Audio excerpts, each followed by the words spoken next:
남편을 보내고 5년을 혼자 버텼습니다. 자식 셋은 다들 멀리 있었고 명절에나 한번 얼굴을 비추는 게 전부였지요. 그러던 어느 봄날 동네 어르신 모임에서 한 사람을 만났습니다. 2살 위, 점잖고 깔끔한 신사였지요.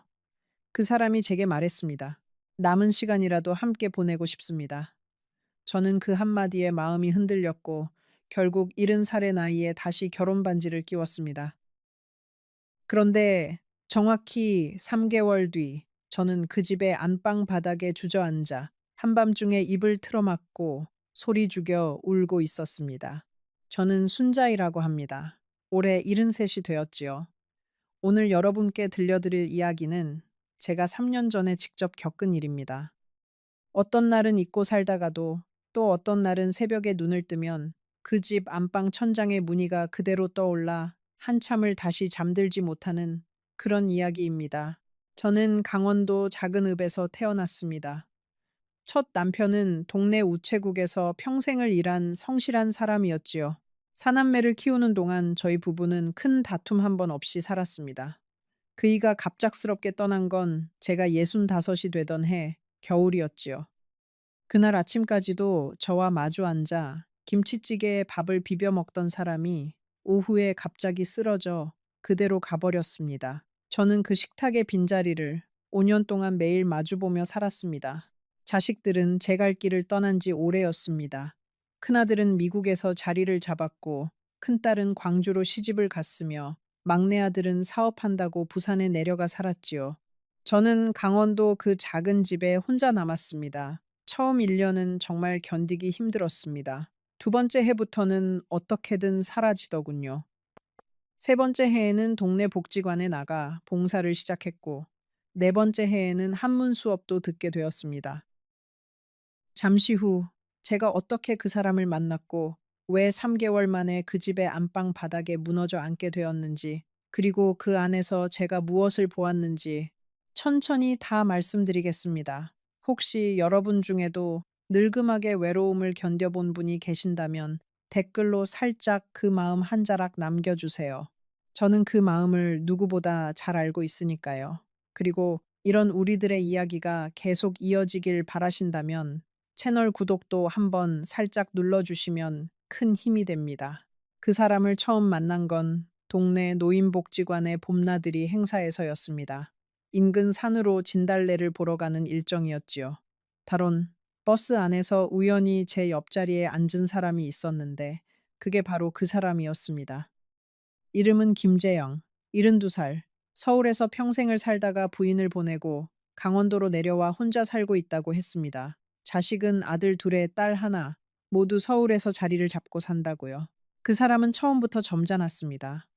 큰 소리를 내지 않았고 식사 자리에서는 늘 어른들에게 먼저 음식을 권했지요. 봄나들이 이후로 우리는 자연스럽게 자주 마주치게 되었습니다. 한문 수업이 끝나면 그 사람은 저를 동네 어귀까지 바래다 주었고 비가 오는 날에는 우산을 받쳐주었지요. 그렇게 한 계절이 흘러갔습니다. 어느 가을 저녁, 그 사람이 저를 조용한 한정식 집으로 데려가더니 정중하게 말했습니다.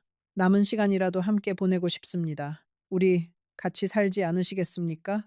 저는 그 말을 듣고 한참을 가만히 있었습니다. 가슴이 뛰는 게 아니라 어쩐지 시리고 멍한 기분이었지요.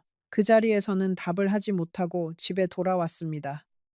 그날 밤, 저는 거실에 첫 남편의 사진을 꺼내놓고 한참을 바라보았습니다. 여보, 내가 이래도 될까요? 사진 속의 그이는 늘 그렇듯 묵묵히 웃고만 있었지요. 그 침묵이 마치 당신 마음대로 하시오. 다만 잘 결정하시오.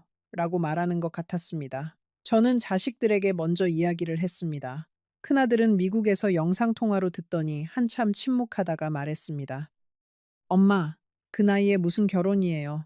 우리가 더 자주 찾아갈게요. 큰딸은 광주에서 한 걸음에 올라왔지요. 엄마, 그 사람이 어떤 사람인 줄 알고요. 자식들은 뭐라고 해요. 그쪽 자식들 만나보셨어요. 저는 솔직히 답을 하지 못했습니다. 그 사람의 자식들은 한 번도 만난 적이 없었으니까요. 막내 아들은 부산에서 짧게 통화로 말했습니다. 엄마가 행복하시면 저는 반대 안 해요. 다만 그 집안 사정 정도는 미리 알고 들어가세요. 그 한마디는 막내답게 신중했지요. 그러나 저는 그 말의 무게를 그때는 제대로 알아채지 못했습니다. 외로움이라는 것이 사람의 판단력을 얼마나 흐릿하게 만드는지 저는 그 가을 한철 동안 처음으로 깊이 깨달았습니다. 며칠을 고민한 끝에 저는 그 사람과 살림을 합치기로 했습니다. 정식으로 혼인신고를 하지는 않고 우선 함께 지내보기로 했지요. 그 사람도 그게 좋겠다고 했습니다. 서로 지내보고 마음에 들면 그때 가서 정리합시다. 우리 나이에 서두를 일이 뭐 있겠습니까? 저는 그 말이 합리적으로 들렸습니다. 워리아미다게 그러나 살아보니 알겠더군요. 서두를 일 없다는 그 말 안에는 사실 어떤 자식들의 그림자가 이미 들어 있었다는 것을요. 그 사람은 강원도의 한 단독주택에 살고 있었습니다. 마당이 있고 작은 텃밭이 있고 햇볕이 잘 드는 거실이 있는 그런 집이었지요. 처음 그 집에 짐을 풀던 날, 저는 마당의 감나무 아래에서 한참 동안 하늘을 올려다보았습니다. 깊어가는 가을 햇살이 따뜻했고 어딘가에서 까치 소리가 들렸습니다. 그 사람은 짐을 들어주며 말했지요. 이제부터 여기가 당신 집이요. 마음 편히 지내시오. 저는 그 말이 정말 따뜻했습니다. 5년 만에 들어보는 따뜻한 한마디였지요. 처음 한 달은 정말 평온했습니다. 그 사람은 아침마다 저보다 먼저 일어나 보일러를 켰고 텃밭에 채소를 한 줌 뜯어와 식탁에 올렸지요. 저녁이면 우리는 함께 동네 산책을 나갔습니다. 그 사람은 늘 제 손을 잡았는데 그 손이 따뜻하면서도 약간 거칠었습니다. 평생 무언가를 일구어 온 사람의 손이었지요. 저는 그 손이 첫 남편의 손과 닮았다고 생각했습니다. 다른 사람인데 어쩌면 이렇게 손의 결이 비슷할까. 그 작은 닮음이 저를 묘하게 안심시켰지요. 그 사람은 저녁 식사 후에는 종종 옛날 이야기를 들려주었습니다. 자기가 어떻게 회사를 다녔는지, 첫 부인이 어떤 사람이었는지, 자식들을 어떻게 키웠는지, 첫 부인 이야기를 할 때 그 사람의 눈빛은 어딘가 멀어졌지요. 그 사람은 정말 단단한 사람이었소. 자식들 셋을 다 자기 손으로 키웠소. 마지막에는 너무 빨리 가서 우리 모두 정신이 없었지요. 저는 그 말을 들으며 그 사람의 첫 부인이 가족 안에서 얼마나 중심이었던 사람인지 어렴풋이 짐작했습니다. 자식들의 마음 안에 어머니가 그렇게 단단하게 자리하고 있다면 새로 들어온 저는 어쩌면 처음부터 어떤 자리도 가질 수 없었던 것인지도 모르지요. 하루는 그 사람이 오래된 사진첩을 꺼내 저에게 보여주었습니다. 첫 부인과 함께 찍은 가족 사진이 가득 들어 있었지요. 환갑 잔치상 앞에서 자식들에 둘러싸여 환하게 웃고 있는 첫 부인, 손주들과 함께 동물원에서 찍은 사진, 마당의 감나무 아래에서 한복을 차려입고 찍은 사진. 그 사람은 한 장 한 장 짚어가며 이야기를 했습니다. 어떤 사진에서는 한참을 들여다보더니 작게 한숨을 쉬셨지요. 저는 그 옆에 가만히 앉아 함께 사진을 보았습니다. 슬프지는 않았어요. 다만 그 사진첩의 마지막 장을 덮을 때 그 사진첩 안에는 제가 들어갈 자리가 없다는 걸 분명히 느꼈습니다. 그건 누구의 잘못도 아니지요. 그저 시간이 그렇게 만든 것뿐이었습니다. 저는 강원도 친정 동네에 있는 친구 옥자에게 그날 저녁 전화를 했습니다. 옥자는 제 어릴 적 단짝이었지요. 첫 결혼식 때도 들러리를 서준 친구였습니다. 옥자는 제 이야기를 듣고 한참을 침묵하더니 말했습니다. 순자, 너는 늘 사람을 너무 잘 믿어. 마음이 그렇게 곱고 단단한 줄 알지만 사실 그게 너 약점이야. 그 집에서 너무 빨리 마음을 다 주지 마라. 빨리 주는 마음은 빨리 무너진다. 저는 옥자의 말이 가슴에 박혔지만 그래도 그 사람의 다정한 손길 앞에서는 그 말도 잊고 살았습니다. 사람의 마음이라는 게 그렇게 어리석을 수도 있는 거지요. 박씨 아주머니는 그런 저를 가만히 바라보곤 하셨습니다. 일을 하는 듯 하면서도 늘 한 발짝 떨어진 거리에서 저를 살피는 눈빛이었지요. 처음에는 어색했지만 그분의 눈빛에는 어떤 안쓰러움이 있었습니다. 어느 오후 제가 거실에서 화초에 물을 주고 있을 때 박씨 아주머니가 살며시 다가왔습니다. 사모님, 이 화초는 첫 사모님이 정말 정성껏 키우시던 거예요. 10년이 넘은 화초입니다. 손이 자주 타지 않으면 금방 시들어요. 저는 그 말을 듣고 잠시 손을 멈췄지요. 10년이 넘은 화초 앞에서 저는 2달도 채 되지 않은 새 사람이었습니다. 그 거리감이 갑자기 사무쳤습니다. 문제가 시작된 건 함께 산지 1달이 막 지났을 무렵이었습니다. 그 사람의 큰아들이 처음으로 그 집을 찾아왔습니다. 김민호, 45살. 서울에서 무역회사를 하는 사람이었지요. 토요일 아침, 그 큰아들이 부인을 데리고 그 집 마당에 차를 세웠습니다. 저는 부엌에서 점심상을 차리고 있다가 깜짝 놀랐지요. 그 사람이 제게 미리 말을 해두지 않았기 때문입니다. 큰애가 오늘 잠깐 들른다 했는데 깜빡했소. 미안하오. 그 사람은 슬쩍 웃으며 말했지만 어쩐지 그 웃음에 약간의 긴장이 묻어 있었습니다. 큰아들은 마당에 들어서며 인사도 없이 집안을 둘러보았습니다. 마치 무언가 달라진 게 없는지 확인하는 사람처럼요. 그의 부인 정혜는 40살 정도 된 깔끔한 여자였는데 저를 보고 아주 짧게 고개만 숙였지요. 식탁에 둘러앉자마자 큰아들이 입을 열었습니다. 어머니, 한 가지 분명히 말씀드리고 싶은 게 있습니다. 그 어머니라는 호칭에는 아무런 따뜻함도 들어있지 않았습니다. 이 집은 저희 어머니가 평생 사신 곳입니다. 저희 어머니 손때가 묻은 가구, 어머니 사진, 그런 것들이 여기 다 있어요. 아버지께서 세 분과 함께 지내시는 건 저희가 막을 수 없지만 한 가지만 부탁드릴게요. 이 집의 물건은 어떤 것도 옮기거나 바꾸지 말아주세요. 저는 그 자리에서 너무 당황해 말이 나오지 않았습니다. 그 사람은 옆에서 그저 묵묵히 식사를 했지요. 한마디도 거들지 않았습니다. 저는 그제야 어렴풋이 느꼈습니다. 이 집은 단순히 그 사람과 저의 집이 아니라 누군가의 그림자가 짙게 깔려 있는 공간이라는 것을요. 그날 점심자리는 1시간 만에 끝났습니다.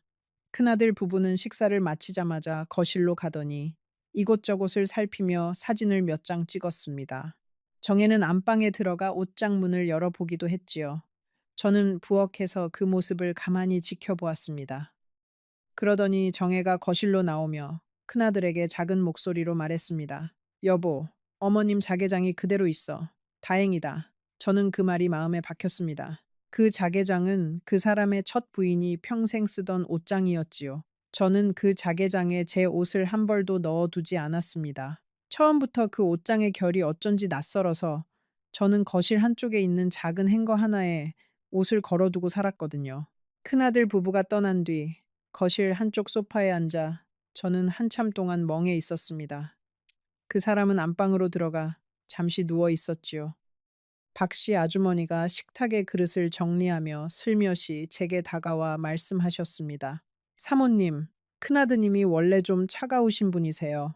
첫 사모님이 살아계실 때도 어머니랑 그렇게 부드러운 대화를 나누는 분은 아니었어요. 그래도 그 어머니 일에는 한 번도 빠진 적이 없으셨지요. 어머니 자리만은 누구한테도 안 내주려 하시는 분이에요. 저는 그분의 말씀을 들으며 가만히 고개를 끄덕였습니다. 자기 어머니 자리를 지키려는 마음, 그 마음 자체는 미워할 수 없는 것이지요. 다만 그 자리를 지키기 위해 누군가의 자리를 빼앗는 일이 정당화될 수 있는지가 그게 진짜 문제였습니다. 그날 밤 저는 침대에 누워 그 사람에게 조용히 물었습니다. 여보, 큰아드님이 한 말은 무슨 뜻이에요? 그 사람은 천장을 보며 한참을 침묵하다가 말했습니다. 신경 쓰지 마요. 자식들이 다 그렇지 뭐. 자기 어머니 자리를 지키고 싶어 하는 거요. 시간이 지나면 자연스럽게 받아들일 거요. 저는 그 말이 위로처럼 들렸지만 어딘가 빈자리가 있었습니다. 마치 정작 중요한 부분을 슬쩍 비켜가는 듯한 느낌이었지요. 다음 날 아침 저는 텃밭에서 채소를 다듬으며 한참 동안 생각에 잠겼습니다. 그 텃밭의 흙은 따뜻했고 가을 햇살은 부드러웠습니다. 그 사람이 마당으로 나와 옆에 앉으며 말했지요. 당신, 텃밭일이 익숙하시구려. 저는 미소를 지으며 답했습니다. 친정에서 어릴 때부터 했어요. 흙은 손에 익숙해요. 그 사람은 한참 동안 텃밭의 채소들을 바라보더니 말했습니다. 이 텃밭도 첫사람이 가꾸던 거요.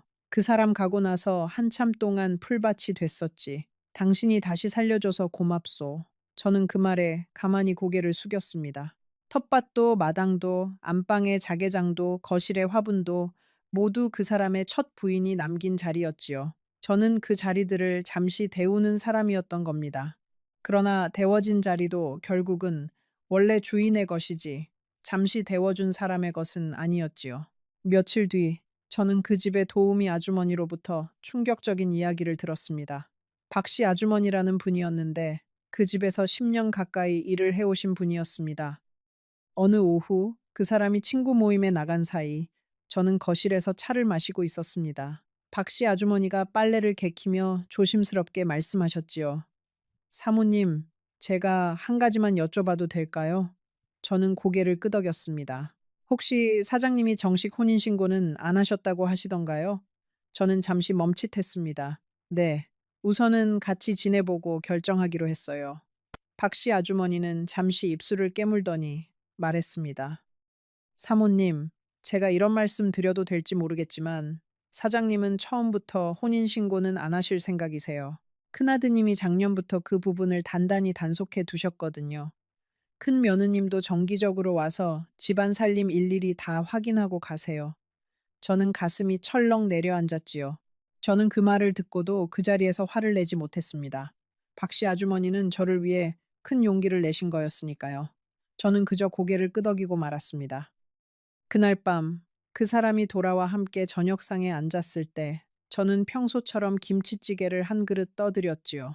그러면서 조용히 물었습니다. 여보, 우리 혼인신고는 언제 할까요? 그 사람은 잠시 숟가락질을 멈추더니 말했습니다. 글쎄, 우리 나이에 그게 그리 중요하겠소. 천천히 봅시다. 저는 그 한마디에 모든 것을 짐작했지요. 박 씨 아주머니의 말이 사실이라는 것을요. 잠시 후, 저는 그 집안에서 제 자리가 정확히 어떤 그림 위에 그려져 있었는지를 천천히 알게 됩니다. 혹시 여러분 중에 비슷한 직감을 느껴본 적이 있다면 댓글로 그 순간을 짧게 적어주세요. 우리 같은 사람들끼리는 그런 감각이 통하니까요. 저는 그날 밤 잠을 한숨도 자지 못했습니다. 그 사람의 얼굴을 옆에서 가만히 바라보았지요. 평온하게 코를 골며 자고 있는 그 사람, 2살 위, 평생 한 가족을 일구어 온 사람. 그 사람의 잠든 얼굴 위에는 평온함이 가득했지만 저의 마음 안에는 서리가 내려앉고 있었습니다. 저는 새벽에 가만히 일어나 거실로 나갔지요. 거실의 책장을 한참 동안 바라보았습니다. 그 책들 한 권 한 권에는 그 사람과 첫 부인의 손때가 묻어 있었지요. 저는 그 책장 앞에 한참 동안 서 있었습니다. 그러다가 거실 한쪽에 작은 행거 앞으로 갔습니다. 거기에는 제 옷 몇 벌이 단정하게 걸려 있었지요. 저는 그 행거를 가만히 바라보았습니다. 이 작은 행거 한 칸이 그 집에서 제가 가진 유일한 자리라는 걸 그 새벽에 분명히 알게 되었습니다. 다음 날 아침, 저는 평소처럼 보일러를 켜고 텃밭에 나갔습니다. 가을이 깊어가는 텃밭에는 늦가을 배추가 단단히 엉그러 있었지요. 저는 배춧잎을 한 장 한 장 만져보며 한참 동안 그 자리에 앉아 있었습니다. 그 사람이 마당으로 나오더니 옆에 와 앉았습니다. 여보, 무슨 생각을 그렇게 하시오? 저는 잠시 가만히 있다가 말했지요. 여보, 저는 이 집에서 어떤 사람이에요? 솔직하게 말씀해 주세요. 그 사람은 한참을 침묵하다가 말했습니다. 당신은 내 사람이요. 그게 전부요. 저는 다시 물었습니다. 그러면 왜 자식들 앞에서는 저를 한 번도 그렇게 세워주지 않으세요? 그 사람은 한숨을 쉬며 말했지요.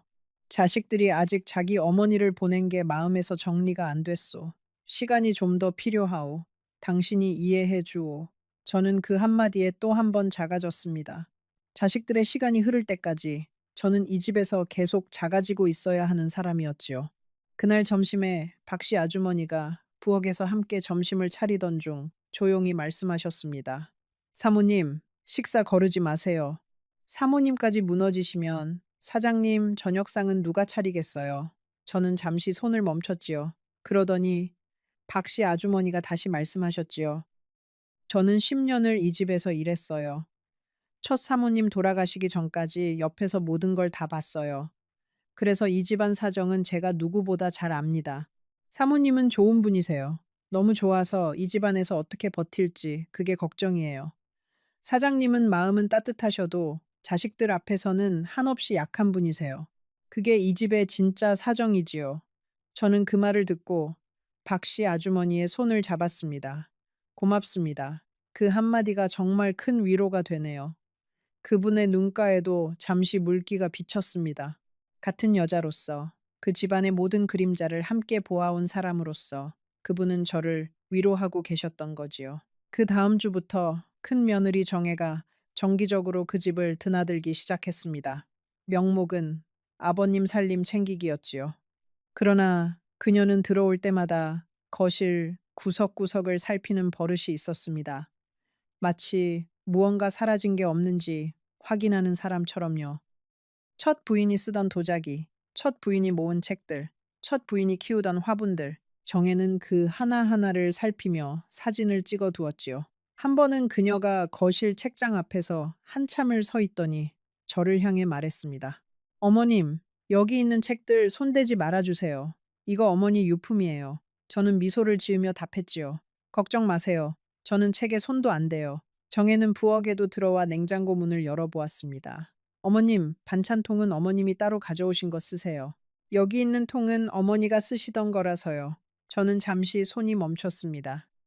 그 반찬통은 제가 제 집에서 가져온 것이 아니라 그 사람이 직접 사두라고 해서 동네 마트에서 산 새 통이었지요. 저는 그렇게 말하려다가 그만두었습니다. 정혜의 표정에는 이미 답이 정해져 있었으니까요. 그날부터 저는 새로 산 반찬통을 따로 종이 가방에 담아 부엌 한쪽에 두기 시작했습니다. 마치 손님처럼요. 그 큰 며느리는 화장실까지도 들여다보았습니다. 어머님, 여기 있는 수건은 어머니가 쓰시던 거예요. 사모님은 따로 가져오신 거 쓰세요.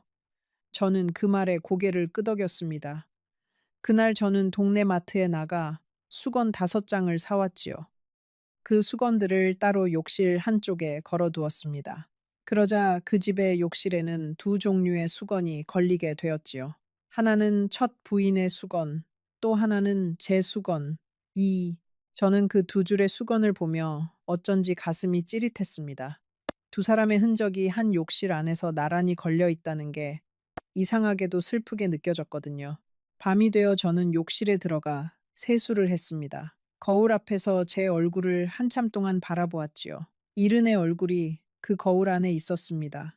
주름이 깊어지고 눈가에 그늘이 자리 잡고 머리카락도 더 하얘진 얼굴이었지요. 그 얼굴이 어쩐지 낯설게 느껴졌습니다.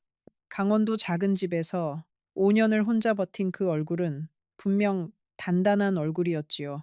그러나 그 집의 욕실 거울에 비친 얼굴은 어쩐지 흔들리고 있었습니다.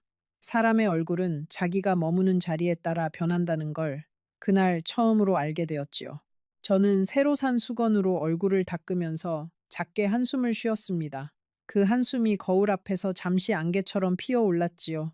저는 강원도 친정 동네에 있는 친구 옥자에게 가끔 전화를 했습니다. 옥자는 제 어릴 적 단짝이었지요. 첫 결혼식 때도 들러리를 서준 친구였습니다.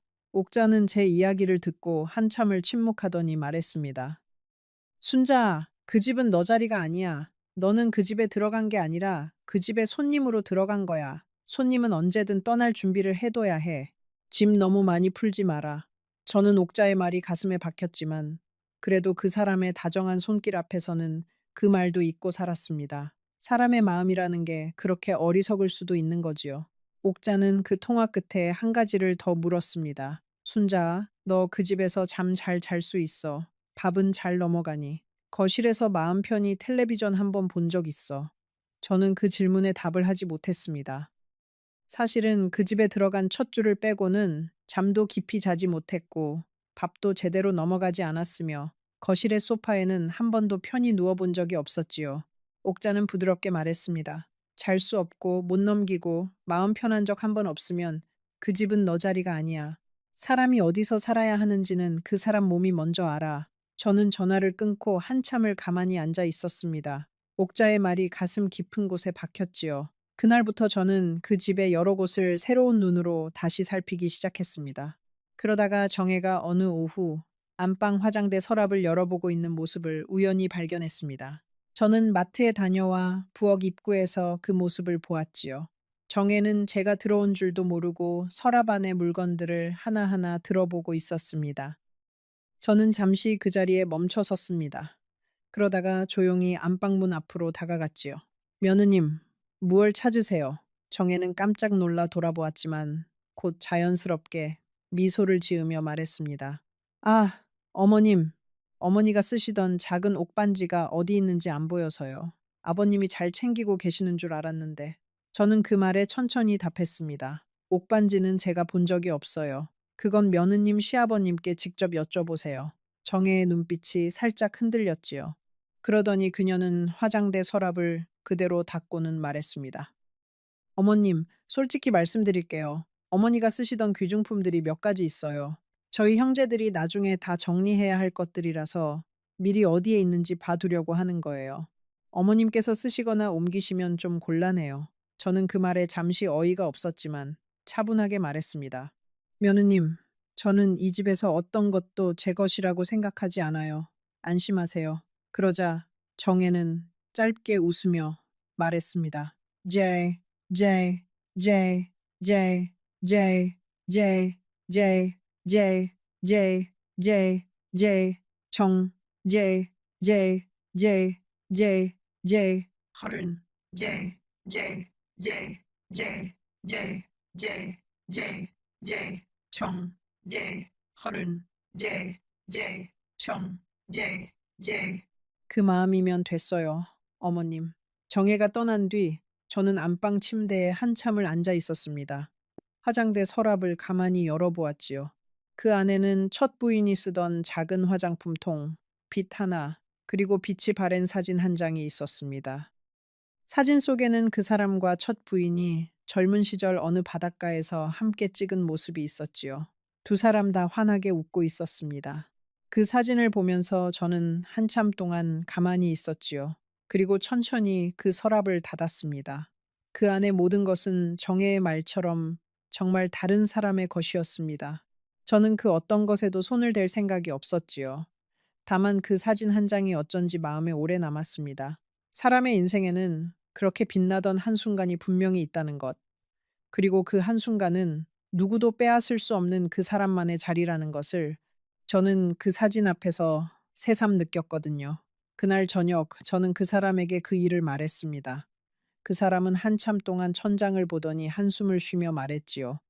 내가 미리 큰며느리한테 안방 화장대 키를 줬소. 자기 어머니 유품 정리하는 데 필요할까 봐서 미안하오. 당신한테 말을 못했군. 저는 그 자리에서 또 한 번 무너지는 기분이었습니다. 안방의 화장대조차 제 것이 아니었던 거지요. 저는 그저 침대 한쪽에서 잠을 자고 부엌에서 밥을 짓고 거실 한 귀퉁이에서 텔레비전을 보는 그런 사람이었습니다. 며칠 뒤 저는 동네 한문 수업에 다시 나가기 시작했습니다. 그 집에서 마음이 너무 무거워서 어디로든 잠시 나가야 했죠.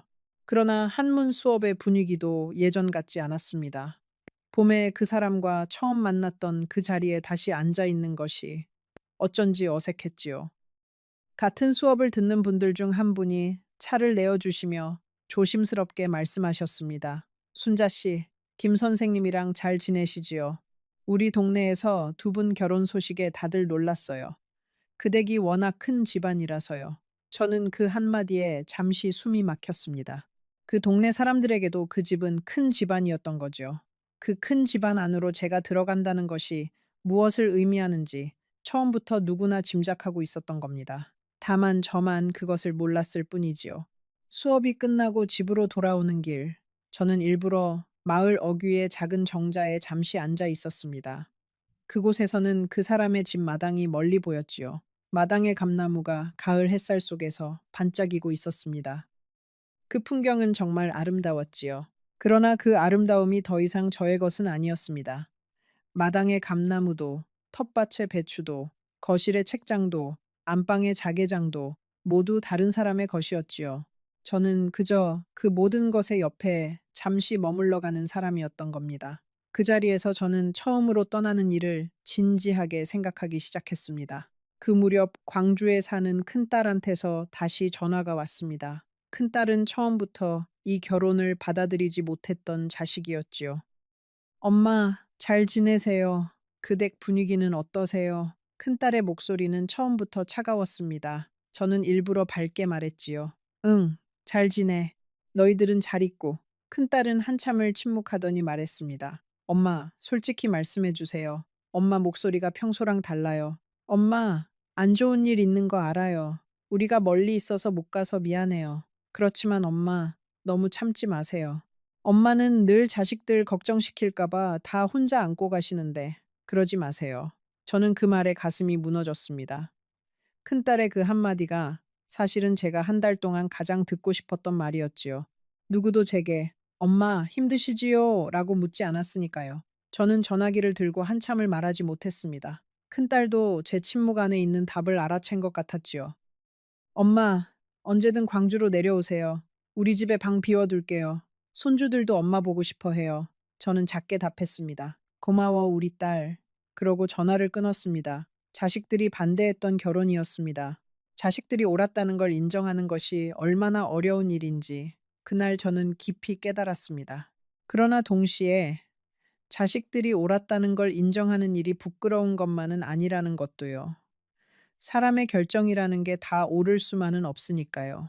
그러나 진짜 지옥이 시작된 건 함께 산 지 두 달이 막 지났을 무렵이었습니다. 그 사람의 둘째 아들 가족이 명절 인사를 한다며 그 집에 모였습니다. 큰아들 부부, 둘째 아들 부부, 그리고 결혼한 딸 가족까지. 손주들도 함께 와서 거실이 가득 찼지요. 저는 새벽부터 일어나 송편을 빚고 전을 부치고 갈비찜을 만들었습니다. 많이, 많이. 박씨 아주머니가 옆에서 도와주셨고 저는 정말 정성껏 한 상을 차렸지요. 사실은 그 자리에서 처음으로 그 가족에게 인정받고 싶었던 마음도 있었습니다. 어쩌면 그 명절을 잘 넘기면 자연스럽게 가족이 될 수 있을 거라는 막연한 희망이 있었거든요. 새벽 4시부터 저는 부엌에 서 있었습니다. 송편 반죽을 치대는 손이 차가워졌지만 그 일이 어쩐지 제 마음을 진정시켜 주었지요. 박씨 아주머니가 새벽 5시쯤 오셔서 함께 송편을 빚어 주셨습니다. 저는 그분 옆에서 작게 말했습니다. 오늘 잘 넘기면 그래도 한 발짝은 다가가는 거겠지요. 박씨 아주머니는 손을 멈추지 않은 채 답하셨습니다. 사모님, 너무 큰 기대는 하지 마세요. 자식들 마음은 음식 한 끼로 풀리지 않아요. 그저 사모님이 후회 안 하실 만큼만 하시면 돼요. 저는 그 말씀을 들으며 고개를 끄덕였습니다. 그러나 마음 한쪽에서는 여전히 작은 희망이 있었지요. 사람의 마음은 그렇게 어리석어요. 한 발짝이라도 가까워지고 싶은 그 마음 때문에 우리는 종종 더 큰 상처를 자초하지요. 차례를 지내는 시간이 되자 큰아들이 거실 가운데에 상을 차렸습니다. 그 사람의 첫 부인 영정 사진이 거기 놓였지요. 저는 그 사진을 처음 보았습니다. 단정하고 단단해 보이는 여자의 얼굴이었어요. 큰아들이 저를 올리기 시작했고 둘째 아들이 따라했으며 딸이 그 옆에서 손수건을 꺼내 눈물을 닦았습니다. 저는 거실 한쪽 끝에 가만히 서 있었지요. 어디에 끼어야 할지, 어디까지 함께 해야 할지 알 수 없었습니다. 그 사람은 자식들 옆에 서서 함께 절을 올렸습니다. 한 번도 저를 돌아보지 않았지요. 차례가 끝나고 손주들이 차례상 앞에서 사진을 찍자고 했습니다. 큰 며느리 정혜가 손주들을 모아 영정사진 앞에 세우더니 카메라를 들었지요. 할머니랑 할아버지랑 같이 찍는 마지막 사진이라 생각하고 잘 찍어. 그 한마디에 저는 가슴이 또 한 번 시렸습니다. 그 사진 안에 저는 들어가지 않았지요. 어차피 처음부터 그 사진의 자리는 정해져 있었으니까요. 손주들은 영정 사진 앞에서 환하게 웃었습니다. 첫 부인의 사진이 그 가운데에서 자식들과 손주들을 묵묵히 바라보고 있었지요. 그 풍경은 어떤 면에서는 정말 아름다웠습니다. 가족이라는 게 무엇인지를 분명히 보여주는 풍경이었으니까요. 그러나 그 풍경 밖에 서 있는 저는 그 아름다움 안에 들어갈 수 없는 사람이었습니다. 차례가 끝나고 식사 시간이 되자 큰아들이 저를 향해 말했습니다. 어머니, 여기 식탁에는 저희 가족이 앉을 거예요. 어머니는 부엌 식탁에서 따로 드세요. 박씨 아주머니랑 같이요. 그 한마디에 저는 손에 들고 있던 갈비찜 그릇이 순간 떨릴 뻔했습니다. 그 사람은 아무 말도 하지 않았지요. 둘째 아들도, 딸도, 며느리들도 누구 하나 그 말에 토를 달지 않았습니다. 손주들조차 어색하게 시선을 내리깔았지요. 저는 잠시 그 자리에 가만히 서 있었습니다. 무엇라고 답해야 할지 알 수 없었거든요. 저는 결국 갈비찜 그릇을 식탁 한가운데에 놓고 조용히 부엌으로 들어갔습니다. 박씨 아주머니가 부엌 식탁에 작은 상을 차려놓고 저를 기다리고 계셨지요. 저는 그 자리에 앉아 송편 하나를 입에 넣었습니다. 그러나 송편은 목구멍을 넘어가지 않았습니다. 박씨 아주머니가 가만히 제 손을 잡아주셨지요. 사모님, 너무 마음 두지 마세요. 이런 집안이 어디 한두 집입니까? 제가 10년 동안 본 게 그게 다예요. 저는 그분의 말씀에 고개만 끄덕였습니다. 거실에서는 자식들의 웃음소리가 들려왔습니다. 그 웃음소리가 부엌 식탁까지 길게 흘러들어 왔지요. 거실에서 가끔씩 첫 부인의 이야기가 큰 소리로 흘러나왔습니다. 둘째, 며느리가 말하는 소리가 가장 크게 들렸지요. 어머님이 살아계셨으면 이런 차례상을 얼마나 풍성하게 차리셨을까요? 어머님이 만드시던 그 토랑국 맛, 저 아직도 못 잊어요. 큰 며느리도 거들었습니다. 맞아요. 어머님은 정말 모든 음식을 손수 다 만드셨잖아요. 새벽부터 일어나셔서요. 그 시절이 정말 그리워요. 그 말들이 부엌까지 또렷하게 들려왔습니다. 저는 가만히 송편 한 입을 입에 물고 있었지요. 식탁에 김치찌개가 뜨거운데도 제 손은 어쩐지 차가워졌습니다. 그날 그 부엌 식탁에서 저는 그 가족의 차례상을 한 자리에서 바라보지 못한 사람이 되었지요. 음식을 만든 손은 저였지만 그 음식 앞에 앉은 사람들은 모두 다른 식탁에 있었습니다. 그 사람은 거실에서 가족들과 함께 식사를 했습니다. 한 번도 부엌으로 와서 저를 들여다보지 않았지요. 어쩌면 그 사람도 부엌에 오는 것이 자식들 앞에서 어떤 의미인지 알았기 때문이었을 겁니다. 그 사람은 평생 자기 가족 안에서 평화를 지키는데 익숙한 사람이었지요. 자기 옆자리에 새로 들어온 사람을 위해 그 평화를 깨기에는 그 사람은 너무 늙었고 너무 약했습니다. 저는 그것을 그날 부엌에서 분명히 알게 되었지요. 미움이 생기지는 않았습니다. 다만 깊은 슬픔이 가슴을 채웠지요. 사람이 다른 사람을 위해 자기 자리를 흔들지 못한다는 것은 어쩌면 그 사람의 한계이기도 하지만 또한 그 사람의 진짜 모습이기도 하니까요. 식사가 끝나갈 무렵 큰며느리 정혜가 부엌으로 들어와 저에게 한 가지 부탁을 했습니다. 어머님, 설거지 좀 부탁드려도 될까요? 저희가 오랜만에 가족들끼리 거실에서 이야기를 좀 나누어야 해서요. 저는 잠시 말이 나오지 않았습니다. 그러나 곧 차분하게 답했지요. 네, 며느님, 제가 할게요. 그날 저는 부엌에서 2시간 동안 설거지를 했습니다. 그릇이 끝없이 쌓여 있었지요. 거실에서는 자식들이 이야기를 나누는 소리가 계속 들려왔습니다. 가끔은 웃음소리가, 가끔은 사업 이야기가, 가끔은 그 사람의 첫 부인 추억이 들려왔습니다. 저는 설거지를 하면서 처음으로 소리 죽여 울었습니다. 수도꼭지에서 흐르는 물소리가 제 흐느낌을 가려주었지요. 박씨 아주머니가 옆에서 그릇을 닦으며 한 번도 말을 걸지 않으셨습니다. 그 침묵이 가장 큰 위로였지요. 같은 여자로서 그 부엌의 물기 가득한 공기 속에서 그분은 제가 무너지는 모습을 묵묵히 함께 해주셨습니다. 저는 그날 부엌에서 평생 첫 번째로 한 사람이 자기 자신을 그렇게 작게 느낄 수 있다는 걸 알게 되었습니다. 명절이 끝나고 자식들이 모두 떠난 그날 밤, 저는 안방에 가만히 앉아 있었습니다.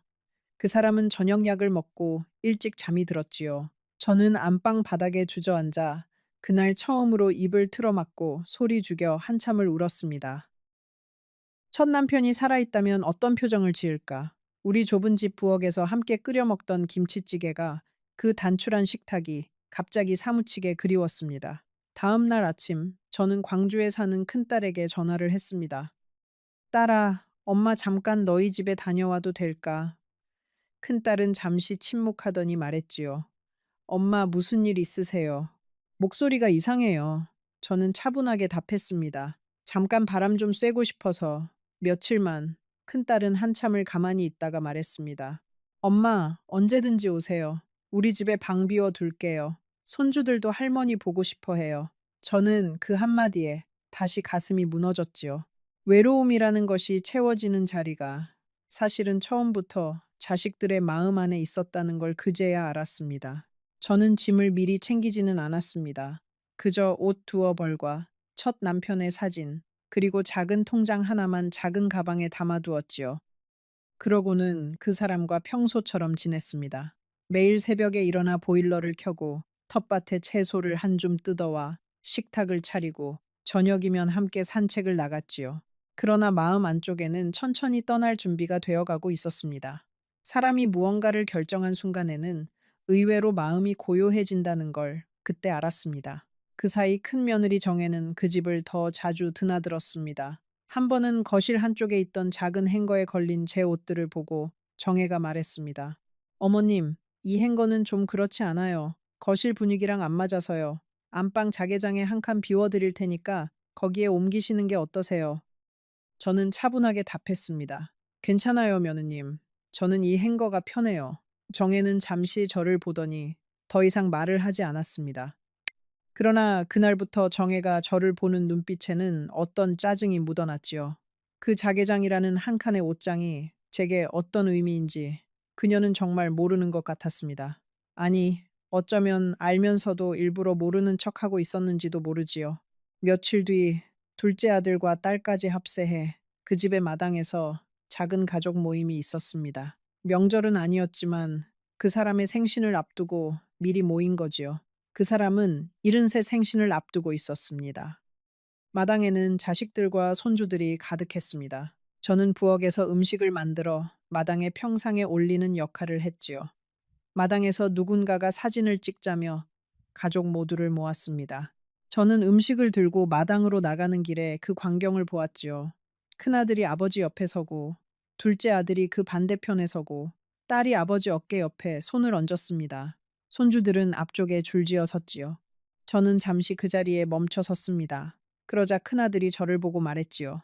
어머니, 거기 그릇 좀 가져다 주세요. 사진 찍은 다음에 식사할 수 있게요. 그 한마디에 저는 그 자리에서 사진을 함께 찍을 사람이 아니라는 걸 다시 한번 확인했습니다. 저는 조용히 그릇을 평상 위에 올려놓고 부엌으로 돌아왔습니다. 박씨 아주머니가 부엌 입구에 서서 그 모습을 보고 계셨지요. 저는 그분과 눈을 마주쳤습니다. 그분은 가만히 고개를 가로저으셨습니다.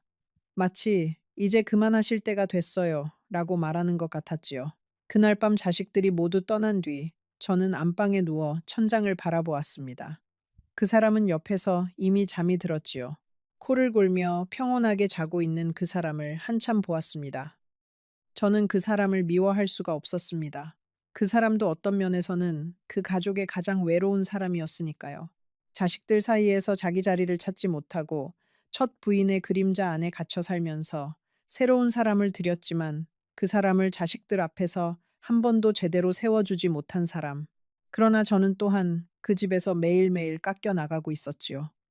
더 늦기 전에 저 자신을 지키기 위해서라도 결정을 해야 했습니다. 그날 밤 저는 베란다에 나가 한참 동안 마당을 바라보았습니다. 가을밤 마당에는 감잎이 한 장씩 떨어지고 있었지요. 멀리 강원도 산자락 위로 별 몇 개가 떠 있었습니다. 저는 그 별들을 바라보며 첫 남편을 떠올렸지요. 그이가 살아있을 때 우리는 이런 가을밤이면 마당에 평상을 놓고 함께 별을 보곤 했습니다. 별 이름은 알지 못했지만 그저 함께 올려다보는 것만으로도 충분했지요. 첫 남편은 늘 제게 말했습니다. 여보, 우리 같이 늙어갑시다. 마지막까지 같이. 그러나 그 약속은 그이의 의지와 상관없이 깨졌지요. 사람의 약속이 사람의 힘으로 다 지켜지는 것은 아니라는 걸 저는 이제야 더 깊이 이해하게 되었습니다. 저는 그 베란다에서 한참을 서 있다가 다시 안방으로 들어갔습니다. 그 사람의 잠든 얼굴을 한 번 더 보았지요. 2살 위, 점잖고 다정한 사람. 그러나 자기 자식들 앞에서는 한없이 약한 사람. 저는 그 사람의 이마를 가만히 한번 짚어보았습니다. 약간 따뜻했어요. 그 사람은 잠결에 살짝 미소를 지었습니다. 누구를 보고 미소를 지었는지는 모르겠지만요. 어쩌면 첫 부인의 꿈을 꾸고 있었는지도 모르지요. 저는 그 미소 앞에서 더 이상 슬프지도 않았습니다. 사람의 마음이라는 게 자기 자리를 분명히 인식하면 의외로 차분해지더라는 거지요. 저는 그날 밤 안방의 작은 행거 옆에서 미리 가방 하나를 챙겼습니다. 옷 두어 벌, 첫 남편의 사진, 작은 통장 하나, 그게 다였습니다. 다음 날 새벽, 저는 평소처럼 보일러를 켜고 부엌에서 아침상을 차렸습니다. 그 사람은 평소처럼 일어나 식탁에 마주 앉았지요. 우리는 평소처럼 조용하게 아침을 먹었습니다. 그 사람은 제 김치찌개 맛을 칭찬했지요. 당신 손맛이 점점 좋아지요. 처음보다 훨씬 더 깊어졌소. 저는 미소를 지으며 답했습니다. 오래 살아서 그래요. 그 사람은 작게 웃었습니다. 저는 그 웃음을 가만히 보았지요. 어쩌면 이게 그 사람과 마주보고 식사를 하는 마지막 아침이 될지도 모른다는 생각이 들었거든요.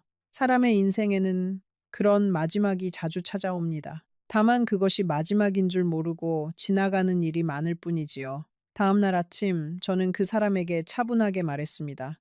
여보, 저 며칠 광주 큰딸네 좀 다녀올게요. 손주들도 보고 싶고 바람도 좀 쐬고 싶어서요. 그 사람은 잠시 저를 보더니 말했지요. 그래요. 다녀오시오. 스, 며칠이나 있다 올 거요. 저는 미소를 지으며 답했습니다. 한 일주일 정도요. 어는 데고, 어는 데고, 어는 데고. 그 사람은 고개를 끄덕였습니다. 그게 마지막 대화였지요.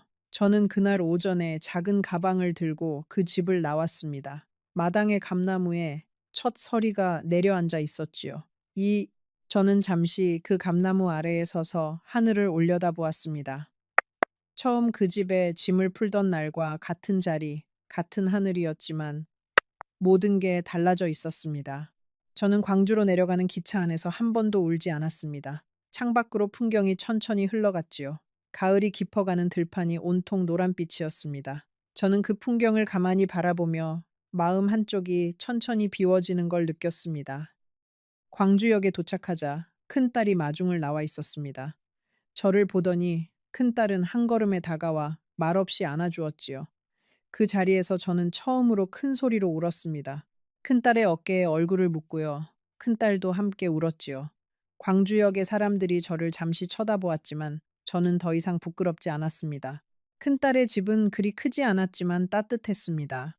손주 둘이 거실에서 그림책을 보다가 저를 보고 한 걸음에 달려와 안겼지요.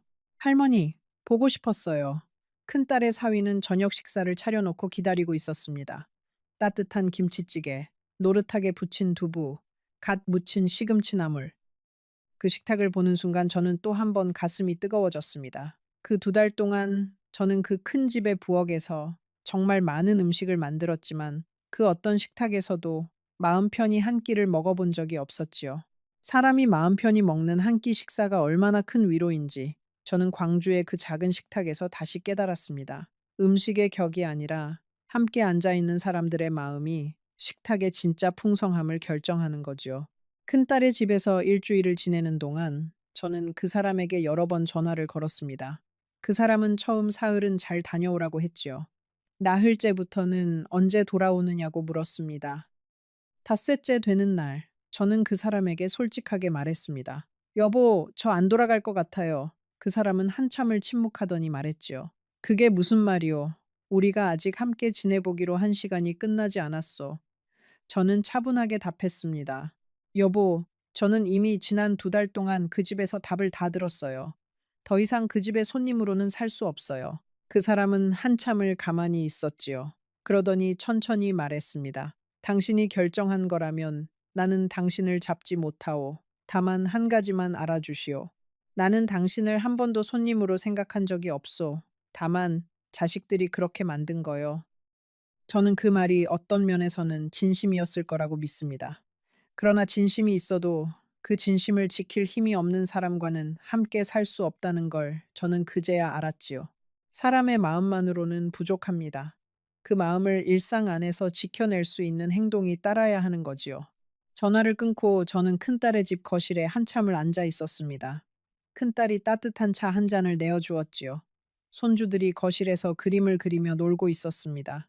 그 풍경이 어쩐지 사무치게 따뜻했습니다. 저는 그 자리에서 천천히 깨달았지요. 제가 5년 동안 채우려고 애썼던 외로움은 사실은 다른 사람이 채워줄 수 있는 게 아니었다는 것을요. 외로움은 외로움대로 그 자리에 두고 그 옆에 작은 일상의 기쁨들을 하나씩 쌓아가는 것. 그게 우리 같은 사람들이 늙음하게 배워야 할 한 가지 지혜라는 것을요. 저는 일주일을 더 큰딸의 집에서 지내고 강원도 제 작은 집으로 돌아왔습니다. 막내 아들이 부산에서 올라와 그 집의 짐을 정리해 두었더군요. 그 사람의 집에서 가져온 짐은 정말 작은 가방 하나뿐이었습니다. 옷 두어 벌, 첫 남편의 사진, 작은 통장 하나, 그리고 한 가지가 더 있었지요. 그 집 마당의 감나무에서 떨어진 작은 감 하나. 저는 그 감을 가방 한쪽에 넣어 가져왔습니다. 무슨 마음이었는지 저도 모르겠습니다. 어쩌면 그 2달 동안 제가 누렸던 단 하나의 따뜻함이 그 마당의 햇살이었기 때문인지도 모르지요. 집으로 돌아온 첫날 밤, 저는 제 작은 집 거실에 가만히 앉아 있었습니다. 첫 남편의 사진을 다시 책상 위에 올려놓고 그 옆에 그 집에서 가져온 작은 감 하나를 놓았지요. 그 감은 점점 마르면서 작은 검은 빛으로 변해갔습니다. 저는 그 감을 가끔씩 손에 들어보곤 했지요. 2달의 시간이 그 작은 감 하나에 다 들어있는 것 같았습니다. 처음 그 마당에 짐을 풀던 가을 햇살, 새벽에 끓이던 김치찌개, 박씨 아주머니의 손길, 큰 며느리의 차가운 시선, 명절날 부엌 식탁의 송편 한 입, 그리고 떠나오던 그 가을 아침의 첫 서리. 그 모든 것이 그 한 알의 감 안에 압축되어 있었지요. 저는 그 감을 보면서 천천히 그 시간들을 정리해 갔습니다. 있는 것이 아니라 받아들이는 일이었지요. 그 사람과의 살림은 그렇게 정리되었습니다. 정식 혼인신고를 하지 않았기 때문에 법적인 절차도 따로 필요하지 않았지요. 큰아들이 한번 강원도 제 집까지 찾아와서 사과 비슷한 말을 했습니다. 어머니 죄송합니다. 저희 형제들이 어머니 자리를 만들지 못했어요. 저는 그 큰아들의 얼굴을 가만히 보았습니다. 그 얼굴에는 진심도 조금 있었지만 그보다는 안도가 더 커 보였지요. 아버지의 옆자리가 다시 비었고 어머니의 그림자가 다시 그 집을 지킬 수 있게 되었으니까요. 저는 큰아들에게 차분하게 답했습니다. 괜찮아요. 다 잘 됐어요. 아버님 잘 모시세요. 그게 마지막 인사였지요. 그 사람은 그 후로 다시 혼자 살게 되었습니다. 박씨 아주머니가 가끔 제게 안부 전화를 주셨지요. 그 사람은 식사도 잘 못하시고 점점 야위어 가신다고요. 저는 그 소식을 들으면서 가슴이 잠시 시렸지만 다시 돌아가지는 않았습니다. 그분의 외로움은 그분의 몫이었고 저의 자존감은 저의 몫이었으니까요. 사람이 사람을 위해 자기 자신을 너무 깊이 깎아내는 일은 결국 2사람 모두를 무너뜨리게 되어 있더라는 걸 저는 그 2달을 통해 배웠습니다. 저는 그 후 강원도 제 작은 집에서 다시 일상을 시작했습니다. 동네 복지관에 다시 나가 봉사를 시작했고 한문 수업도 다시 들었지요. 다만 봄나들이 행사에는 한참 동안 가지 않았습니다. 그 버스 안에 옆자리가 자꾸 떠올랐기 때문이지요. 시간이 지나니 그 기억도 천천히 옅어졌고 저는 다시 평범한 이른의 여자로 돌아왔습니다. 가끔 손주들이 놀러 오면 함께 김밥을 싸 먹었고 명절이 되면 자식들이 모두 모였지요. 지금 돌아보면 그 3개월은 제 인생에서 가장 짧으면서도 가장 길었던 시간이었습니다. 누가 저에게 묻습니다. 할머니, 그때 그 결정을 후회하세요? 저는 한참을 생각하다가 말합니다. 후회하는 부분도 있고, 후회하지 않는 부분도 있어요. 그 사람이 외로워서 손을 내밀었던 그 마음은 진심이었어요. 다만, 그 진심이 그 집안 전체의 진심은 아니었던 거지요. 그리고 저도 외로움을 누군가가 채워줄 거라고 생각한 그 한순간의 어리석음은 후회해요. 그러나 그 2달이 없었다면 저는 지금처럼 제 자신의 자리를 단단하게 만들지 못했을 거예요. 여러분, 혹시 늙음하게 새로운 사람을 만나려고 하시거든 한 가지만 기억해 주세요. 그 사람의 마음만 보지 마시고 그 사람의 가족을 보세요. 그리고 그 가족 안에서 당신이 어떤 자리에 놓일지를 보세요. 손님으로 들어가는 자리인지, 가족으로 들어가는 자리인지를요. 손님 자리에 들어가는 결혼은 결국 누군가에게 깊은 상처를 남기게 되어 있다는 것을 저는 그 2달 만에 알게 되었습니다. 저는 이제 73이 되었습니다. 강원도 제 작은 집에서 혼자 지냅니다. 자식들이 가끔 옵니다. 손주들도 자라서 이제 명절에는 직접 운전해서 옵니다. 첫 남편의 사진은 여전히 거실 한쪽에 놓여 있고 그 옆에는 작은 감 하나가 마른 채로 놓여 있습니다. 그 사람의 집 마당에서 가져온 그 감입니다. 저는 그 감을 보면서 가끔 생각합니다. 그 2달의 시간이 헛되지는 않았다고요. 사람의 인생은 결국 어느 자리에 뿌리를 두느냐의 문제이고 저는 잠시 다른 마당에 뿌리를 내려보려다가 다시 제자리로 돌아온 거지요. 그 자리에서 저는 지금 천천히 푸르러지고 있습니다. 여러분, 제 이야기는 여기서 끝이 납니다. 어쩌면 누군가에게는 너무 평범한 이야기일지도 모르지요. 늙음하게 재혼, 자식들의 차가운 시선, 명절날 부엌 식탁에서의 송편 한 입, 작은 가방 하나로 떠나온 그 가을 아침. 흔하다면 흔한 이야기일 겁니다. 하지만 이 이야기 속에 한 사람 한 사람은 실제로 그 시간을 살아낸 사람들이었습니다. 저처럼요. 마지막으로 한마디만 더 드리고 싶습니다. 늙음하게 외로움은 누구에게나 찾아옵니다. 그 외로움을 누군가가 메워주기를 바라는 것도 자연스러운 마음이지요. 그러나 그 외로움을 메우려고 너무 큰 그림 속으로 들어가지는 마세요. 어떤 그림은 우리를 위한 자리가 처음부터 없었기 때문입니다. 우리에게 정말 필요한 것은 화려한 안방이 아니라 매일 아침 따뜻한 한 그릇의 국을 마음 편히 떠먹을 수 있는 식탁 한 자리라는 것을 저는 그 3개월 만에 알게 되었습니다. 여러분도 부디 자신의 마음의 목소리에 귀 기울여 주세요. 그리고 새로운 인연 앞에서 가슴이 설레는 만큼 그 사람이 등 뒤에 무엇을 남기고 왔는지도 다시 한번 차분히 바라보시길 바랍니다. 어쩌면 그것이 나이듦의 지혜일지도 모릅니다. 이 이야기가 여러분 마음 한구석을 울렸다면 꼭 채널을 구독해 주세요. 우리 같은 사람들의 이야기가 계속 이어질 수 있도록 말입니다. 그리고 지금 화면에 나타나는 다음 영상을 꼭 보러 가세요. 그 영상에서는 오늘 들으신 이야기보다 훨씬 더 가슴 아픈 이야기가 여러분을 기다리고 있습니다. 절대 놓치지 마세요. 지금 바로 클릭하세요.